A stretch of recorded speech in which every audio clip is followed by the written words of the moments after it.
Happy Monday, beautiful humans of YouTube. Today, I'm getting back to it. I'm filming workouts for you guys again. I have been like pushing away teaching strength training to women because I worked so hard building my business. I don't know, I had like a weird stuck energy around it, and last week I really did some inner work on that. I'm really excited. We're doing the damn thing. So I'm gonna take you along a workout today. I want to do a full leg day, but in the last 3 days, I walked 36 miles and the dogs are barking. I'm either gonna do a full body workout or an upper body, and I'm a big intuitive girly, so when I get down there, we'll see. I do know I'm filming a tutorial for the trap bar because someone requested that on TikTok, and I love requests. I stopped drinking pre-workout 3 years ago. I'm sober off of energy drinks and pre-workouts, so my pre-workout is caffeine, but I'm also limiting my caffeine to before noon to try to fix my sleep schedule. Turns out insomnia was not business related, just insomnia.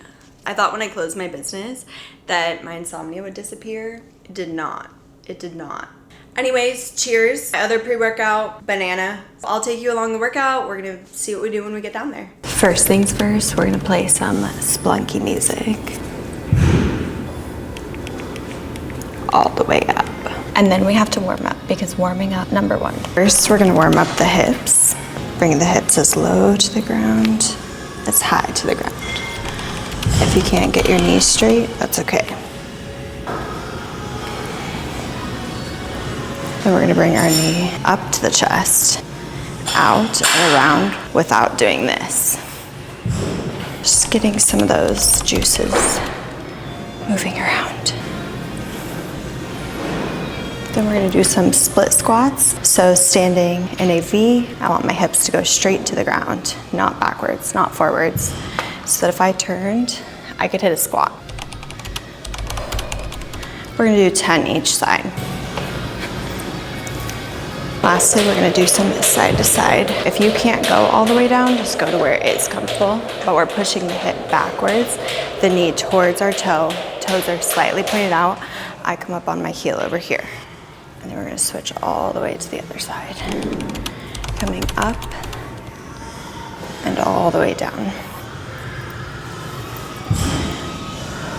Warm up the upper body, some big circles, making sure you're moving out the shoulders, and taking up some space, like energetically and physically.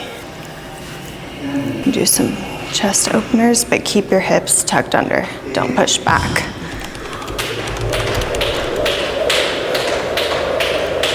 Got my 5 pounds, tuck the elbows, rotate at the shoulders, not the elbows. So watch out for this. Squeeze the lemon in the middle of your back, open up your chest. We don't need to go all the way back. Like bend in the elbows, forward about 45 degrees.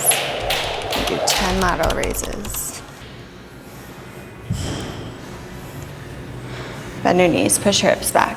We're gonna do 10 bent over rows, squeezing that lemon in the back and opening up the chest, pulling the shoulders back. Even though it's 5 pounds, we're really just trying to pump some blood into the muscles. Warming up is crucial. We're gonna do that 3 times through, and I always warm up in like a corner of the gym. So when you go around the corner, you're ready to go. I always start with the hardest things in the workout because you have the most energy. So we're gonna start with chin-ups. I haven't done them in a while. They're going back in the program. We're gonna do a neutral grip today. So when we do a chin-up, and when you pull, you're gonna pull with your back. Try to get those boobs to the bar. So you're not pulling with your arms. You're actually trying to pull the bar closer to you, not you to the bar. Always look up at the ceiling. I'm sorry if you can hear my splunky music over the microphone, but that's where we're at. I'm just gonna get on these guys.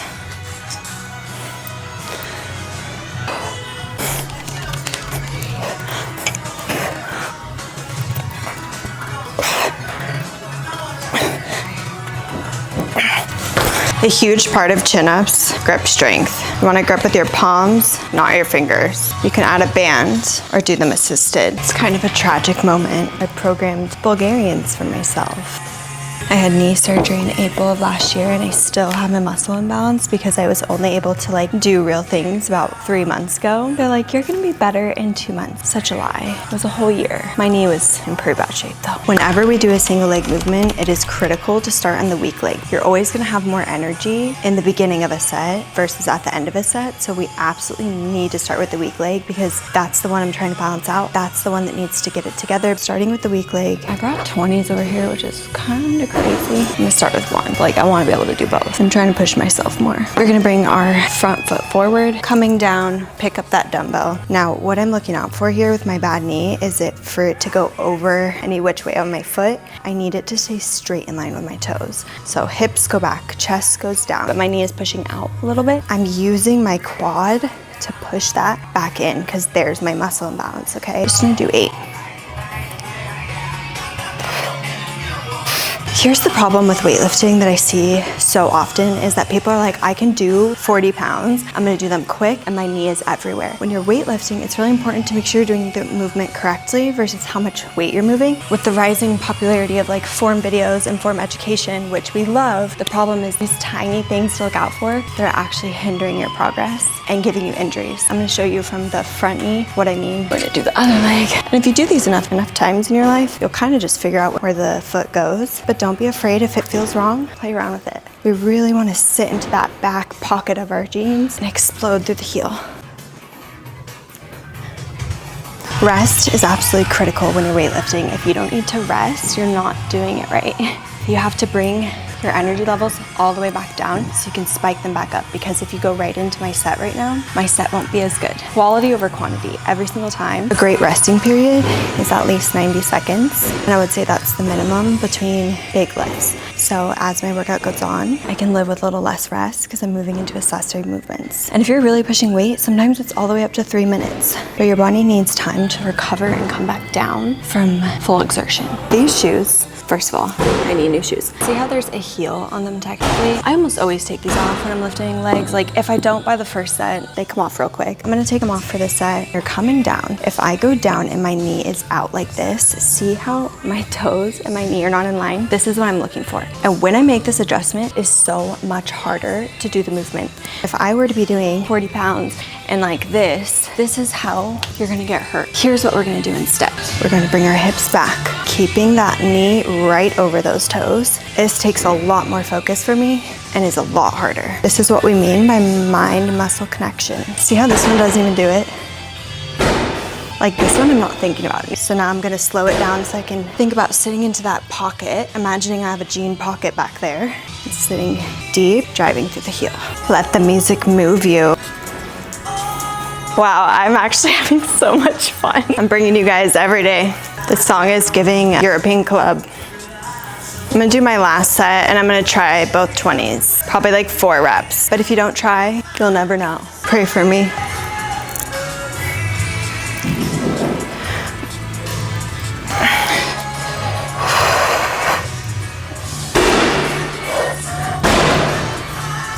Two more. Oh, I haven't done that in over a year. Slay!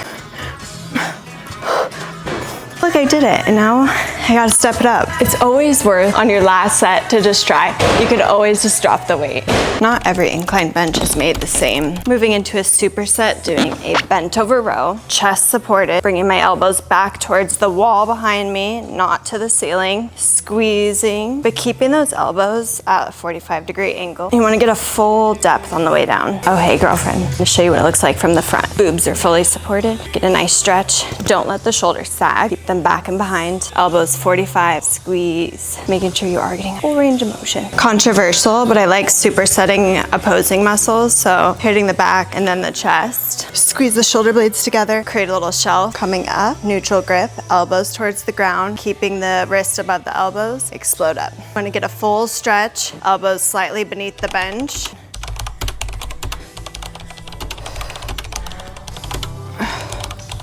Honestly, what I've done so far up to this point is a great workout, good place to start if you're a beginner. So if you do that portion of this workout and you're like, there's no way I can do more, I would be okay stopping there if you're putting in the right efforts. I'm gonna do a trap bar deadlift. So when we're doing this, we wanna be hips width apart, toes facing front. We are going to use our full leg so the full foot stays grounded on the ground. We're gonna make sure that the lats are engaged. I like doing this with a back combination because you are using a lot of your back with the trap bar. Grabbing the bar right in the middle of the handles. Don't you dare pull like this. Pull the shoulders back, engage the lats, pushing through your legs like tree trunks, engaging the full foot through the ground, like you're leg pressing almost.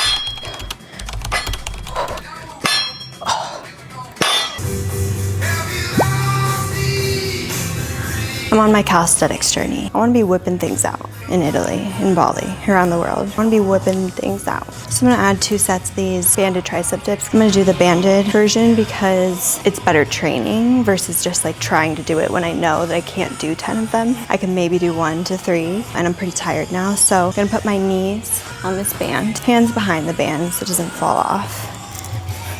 And I'm keeping those elbows going at the same degree of the handles, pushing through the triceps.